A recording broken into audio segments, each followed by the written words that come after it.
이제 은퇴를 앞두고 있거나 막 퇴직하시는 분들 고민이 참 많으시죠? 예전부터 100세 시대니 노후 대비해야 된다는 말 주변에서 지겹도록 들었을 텐데요. 그래도 저축해 놓은 돈이 있다면 당장은 버틸 수 있지만 노후 대비 순자산 규모는 평균적으로 9억 정도 필요하다고 합니다. 요즘은 은퇴하신 분들도 쉬는 것보단 제2의 직업을 얻으려고 노력을 많이 하시죠. 특히나 고금리 장기화에 파산을 신청하는 노년층이 늘고 있다고 해요. 빛은 늘어나는데 정기소득이 없어 못 버티는 거죠. 신체적으로 일을 할 수 있는 나이는 정해져 있기 때문에 1년이라도 더 빠르게 준비해서 자산을 모아야 합니다. 하지만 지금 나이에 일하면 오히려 병원비만 더 들어서 아예 일을 안 하시려는 분들도 있는데요. 그래서 준비했습니다. 쉽게 준비할 수 있고 바로 돈을 벌 수 있는 자격증 3개 바로 소개해드리겠습니다.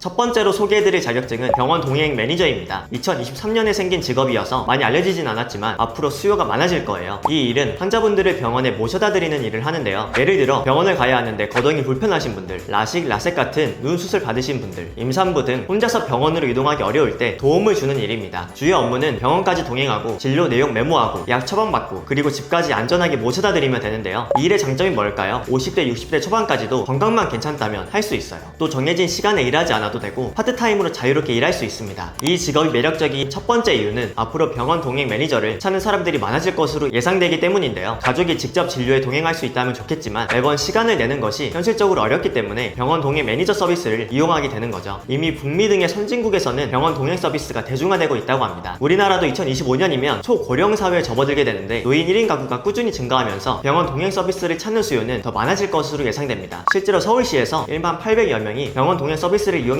통계가 있고 여러 지자체에서도 채용을 늘리고 있다고 합니다. 이 직업이 매력적인 두 번째 이유는 병원 동행 매니저의 시급입니다. 지자체에서 시행하는 병원 동행 매니저의 경우 시간당 5,000원의 자부담금이 발생하고 민간 서비스의 경우 시간당 2만원에서 25,000원 정도로 금액이 책정됩니다. 병원 동행 매니저 서비스를 지자체에서 시행하지 않는 지역의 경우 가족들이 병원 진료에 동행할 수 없다면 민간 업체를 이용할 수밖에 없겠죠. 그렇다면 병원 동행 매니저 자격증은 어떻게 취득할 수 있을까요? 현재 한국교육평가개발원에서 교육을 듣고 시험에 합격하면 취득할 수 있습니다. 교육과정은 온라인 교육과 온라인 실습으로 이루어져 있고 시험도 온라인으로 응시할 수 있습니다. 특히 어르신의 경우 대학병원에 정기적으로 검진을 받으러 다니시는 분들이 많습니다. 한번 매칭된 이후 서비스에 만족하면 정기적으로 같은 병원 동행 매니저를 지정할 수 있습니다. 핵가족화가 진행되면서 홀로 지내는 어르신들의 비율이 증가하고 있죠. 바쁜 일상 속에서 보호자로서 병원 동행을 해본 경험이 있다면 어르신을 모시고 병원에 가는 과정이 단순하지 않다는 사실을 알고 계실 텐데요. 그만큼 병원 동행 매니저의 서비스의 이용자는 꾸준히 늘어날 거예요. 이 시점에 경력을 쌓고 자격증을 취득해 남들과 다른 전문성을 갖춘다면 환자들의 불편함을 덜어주고 적지 않은 급여와 꾸준한 일자리가 보장될 것입니다. 단점으로는 민간 자격증이어서 보다 안정적이게 일할 수가 없는데요. 지역에 따라 서비스가 불가할 수 있고 이름 자체가 동행이다 보니 누군가를 부축할 일이 많아서 체력이 약하면 힘들 수 있어요.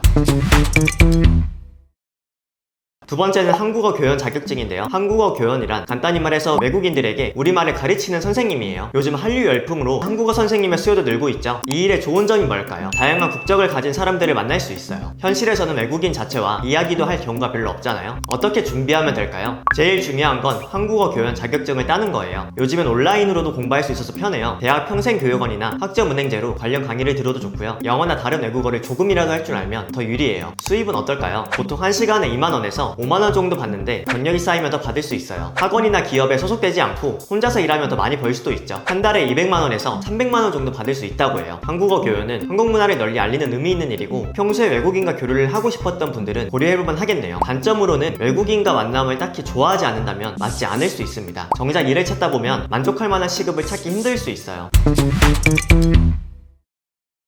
마지막으로 요즘 제일 관심이 많은 만큼 안 좋은 이미지도 많은 사회복지사 자격증인데요. 정작 취업이 안 된다더라, 급여가 적다, 몸이 힘들다 이런 말들이 있어서 괜히 시간과 돈만 낭비하는 게 아닐까 걱정하신 적이 있죠. 그럼에도 왜 이렇게 많이 취득할까요? 현실은 많이 다르기 때문인데요. 실제로 70대 분들도 사진과 같이 취업에 성공한 사례들이 많아요. 그렇다고 해서 사회복지사 자격증만 있으면 평생 직업은 안 되잖아요 라고 생각하시는 분들도 많습니다. 근데 한국에서 자격증 하나로 평생 직업을 할 수 있는 게 있을까요? 사회복지사 자격증도 한 개만 취득한다고 해서 다 되는 게 아니라 컴퓨터, 운전 능력 등 무언가를 할 수 있다는 능력을 만들면 더 좋아요. 다른 자격증에 비해 서두가 길었던 건 본인의 능력에 따라 급여나 근무 환경이 많이 좋아져서예요. 그럼 이제 사회복지사에 대해 설명드릴게요. 사회복지사는 어려운 이웃들을 돕는 일을 하는데요. 노인, 장애인, 아동 등 다양한 분야에서 일할 수 있어요. 장점은 나이 제한이 없고 경험이 많은 중장년층이 오히려 강점이 될 수 있다는 거예요. 복지관과 재단은 대부분 서류 업무여서 신체적인 업무 강도는 낮은 편입니다. 노인 관련 복지관에서는 경로식당에서 식사 도움을 주기도 하고 경로당 다양한 프로그램을 짜서 실버 노래방이나 그림 그리기 같은 활동도 하는데요. 노후 생활 안정과 노인 여가 활동 활성화를 위해 야외 산책이나 문화생활을 누리는 프로그램을 진행하기도 합니다. 급여는 근무처와 경력에 따라 다양한데 보통 월 180만원에서 250만원 정도예요. 공무원으로 일하면 더 높은 급여를 받을 수 있습니다. 나이 드신 분들도 간단한 컴퓨터 작업만 할 수 있다면 충분히 일할 수 있어요. 노인복지시설에서 말벗 해드리는 일이나 간단한 서류 작성 정도의 업무를 담당하실 수 있습니다. 사회복지사 자격증은 1급, 2급으로 나뉘어지는데요. 2급은 별도의 시험 없이 수업과 실습을 체험해 취득 가능하고 1급은 따로 시험을 합격해야 취득 가능합니다. 2급만으로 충분히 취업할 수 있기 때문에 요즘 취득을 정말 많이 하고 계시죠. 사회복지사 준비 방법에 대한 자세한 내용은 아래 고정 댓글에 영상 링크를 걸어둘 테니 참고해주세요.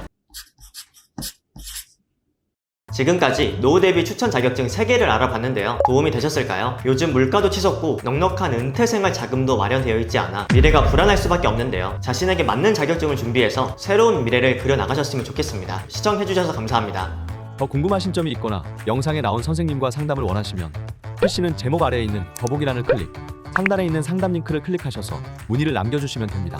모바일은 화면 아래에 있는 더보기란을 터치, 상담 링크를 확인해보세요.